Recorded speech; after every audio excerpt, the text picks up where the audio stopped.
నమస్తే, welcome to Telugu రాజ్యం. నేను మీ వెంకట గన్నవరపు. ప్రస్తుతం స్టూడియోలో ఉన్నారు ప్రముఖ రాజకీయ విశ్లేషకులు కేఎస్ ప్రసాద్ గారు.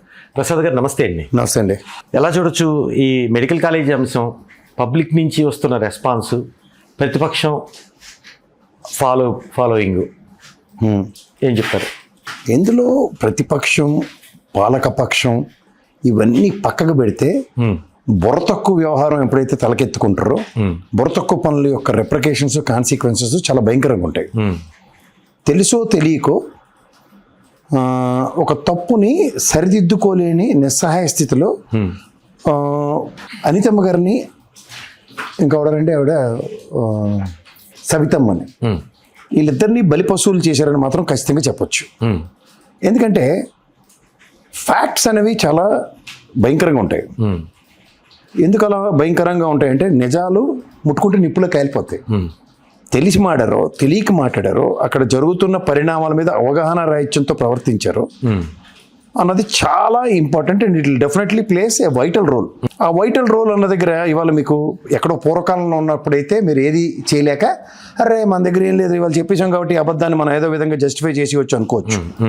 కానీ వాస్తవానికి దీని పూర్వపరాలు ఎలా ఉన్నాయంటే నిప్పు కణికల్ని నెత్తి మీద పాలాభిషేకం చేసుకున్నట్టు చేసుకున్నారు వాళ్ళు.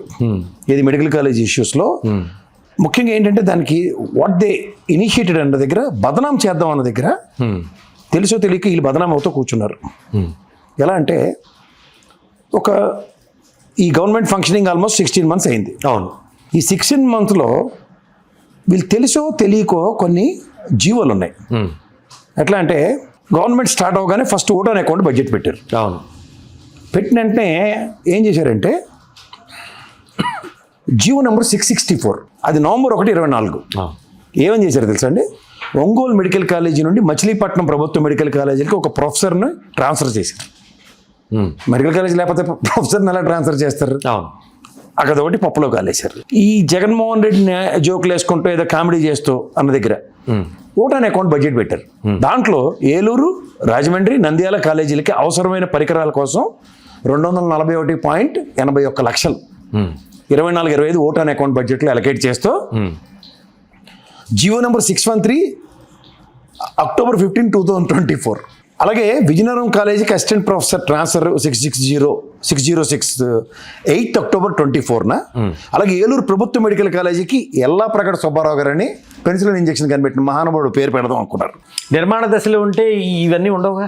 అది మరి ఆల్లే సూళ్ళే కొడుకు పేరు సోమలింగం అన్న సామెత మనం విన్నాం కదా. సోమలింగం అన్నది కన్ఫర్మ్ అయితేనే కదా పేర్లు పెట్టడానికి. సో ఇవన్నీ ఎందుకు చెప్తున్నానంటే మచిలీపట్నం ప్రభుత్వ మెడికల్ కాలేజీకి పెంగళ వెంకయ్య గారి పేరు పెడదాం అనుకున్నారు. అది కూడా జీవో నెంబర్ 132 October 21, 2024. నిర్మాణ దశ కూడా పూర్తి బేసిక్ స్థాయిలో పేరు పెడదామని జీవో ఇస్తుందా ప్రభుత్వం? అందుకే సార్ ఇందులో ఒకసారి phase 1, phase 2 కూడా వాళ్ళే బైఫర్గేట్ చేశారు. మనం విపులీకరించక్కర్లే, వాళ్ళే వేసి వాళ్ళ పప్పులో వాళ్ళే కాలేస్తారు. phase 1 కింద విజయనగరం, మచిలీపట్నం, ఏలూరు, రాజమండ్రి, నంద్యాల ప్రభుత్వ మెడికల్ కాలేజీల పేర్లు.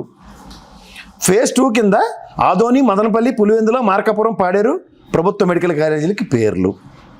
అంటే phase 1, phase 2 అంటే 11 కాలేజీలు దేర్ యాక్సెప్టెడ్ ఇట్. అంటే phase 2లో కంప్లీట్ అవుతాయి స్పాన్ ఆఫ్ నో టైం. అవును. అంటే మిగిలిన 17లో యాజ్ యూజువల్ అందరూ మొత్తుకుంటున్నవి 6 కదా మిగిలినవి. అవును. ఇక్కడ మీరు చూడండి, YSR cancer centre Kadapa, YSRCP kidney research and hospital Palasa పేర్లు మారుస్తూ జియో నెంబర్ 103 తేదీ August 29, 2024. ఆగస్టులోనే 2024 డిసైడ్ అయిపోయింది. మీరు అన్నట్లు కాలేజీలు కట్టకుండా phase 1, phase 2 మీరు ఇందాక ప్రశ్న అదే. ఇవి లేకుండా ఎలా ఉంటాయి? సో ఇవి జీవోలు. సో నేను అంటుంది ఏంటంటే అనితమ్మ గారు మాట్లాడిన ఒక టీచర్ కనీసం నేను హోంవర్క్ తప్పు రాసినా లేదంటే పాత లెక్క ఏదైనా నేను తప్పు చేసినా ఆవిడకి మందలించే హక్కు ఉంది. అందరూ తల్లిస్తాను హోంమంత్రి కూడా ఇచ్చారు ఆవిడకి, టీచర్ అమ్మ. కానీ బాధ్యతారాహిత్యంగా తన ప్రభుత్వం ఏం చేసిందో ఒక పక్క పార్సారథి గారు నెత్తినూరు కొట్టుకుంటూ చెప్తున్నారు. ఇది క్యాబినెట్ మీటింగ్ అయిన తర్వాత గౌరవ ముఖ్యమంత్రి గారే పాడేరు కాలేజ్ గురించి చెప్తున్నారు. పాడేరు కాలేజ్ గురించి ఇంత ప్లాన్ ఆఫ్ యాక్షన్ ఉండి 11 మెడికల్ కాలేజీల పట్ల ఈ గవర్నమెంట్ ప్లాన్ ఆఫ్ యాక్షన్ అనేది ఎగ్జిక్యూటివ్ ఉంటాయి 16 months టైంలో. On what basis they establish అంటే వీళ్ళు చెప్తుంది అబద్ధం అనేది తేలిపోతుంది. అంటే అధికారికంగా వాళ్ళకి వెళ్ళుకున్న ధైర్యం ఏంటంటే బుర్ర తక్కువ ఛానళ్ళు నాన్ జర్నలిస్ట్ బ్యాచ్ ఉంటాడు. అంటే వాళ్ళ ఎబిలిటీస్ ఏంటంటే 2 గంటలు నేను డైపర్ వేసుకుని కూర్చోగలను ఒకడు, వాడు పెట్రోల్ బంక్లో డీజిల్ కొట్టుకుని నేను కూర్చుంటాను సార్ ఫుల్ ట్యాంక్ అవ్వడానికి గంట పడుతుందని డిబేట్ చేసేవాడు ఒకడు, 3 పౌడర్ డబ్బా వేసుకుని వస్తాడు. సో వీళ్ళు ఏంటంటే పులిహార కలిపే రాజకీయాలు, పులిహార కలిపే వార్తలు రాస్తూ అసలు విషయాల కన్నా అసలు గ్రౌండ్ రియాలిటీ లేదు అన్నది ఒక హోంమంత్రి గారు మాట్లాడుతుంటే ఒక జర్నలిస్టులు అందరూ అక్కడ కూర్చొని దున్నపోతలు కాస్తున్నారు. నాకు అర్థం కదా. ఇప్పుడు నేను క్వశ్చన్ చేయొచ్చు, జీవో ఇచ్చారు కదా, మరి Obviously. నిర్మాణ దశలో ఉంటే మీరు జీవో ఎలా ఇస్తారని క్వశ్చన్ చేయొచ్చు. సవితమ్మ గారు వెళ్ళారు. ఇప్పుడు ఒక 50 ఎకరాల పొలం అగ్రిగేట్ ల్యాండ్ ఎంత ఎలకేషన్ ఉందో తెలుసా మీకు? చెప్తాను, ఇది కూడా చెప్పాలి ప్రజలకి. ఎందుకంటే ఒక్కొక్క ప్రభుత్వంలో ఒక్కొక్క దీనికి on an aggregate land allocations చెప్తాను మీకు.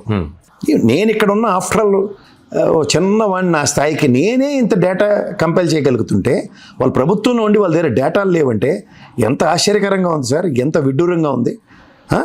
అసలు ఏ ప్రాతిపదిక మీద చూడండి, మచిలీపట్నం మెడికల్ కాలేజీకి 64 ఎకరాలు, ఏలూరుకి 25 ఎకరాలు, రాజమండ్రికి 33 ఎకరాలు, నంద్యాలకి 51 ఎకరాలు, పాడేరుకి 35 ఎకరాలు, పులివెందుల 51 ఎకరాలు, ఆదోని 60 ఎకరాలు, మార్కాపురం 50.3 ఎకరాలు, మదనపల్లి 99.4 ఎకరాలు, విజయనగరం 17 ఎకరాలు, పాలకొల్లు 60 ఎకరాలు, అమలాపురం 50 ఎకరాలు, నరసాపురం 62 ఎకరాలు, బాపట్ల 60 ఎకరాలు, 50 ఎకరాలు, పిడుగురాళ్ళు 47.5 ఎకరాలు, పెనుకొండ 60 ఎకరాలు, పార్వతీపురం మన్యం జిల్లాలో 20 ఎకరాలు, టోటల్ 835.2 ఎకరాలు. ఇప్పుడు ఉదాహరణకి మన ఎమ్మెల్సీ గారు, పులివెందుల ఎమ్మెల్సీ గారు వెళ్ళినప్పుడు ఒక నర్సింగ్ బ్లాక్ కడుతున్నారు.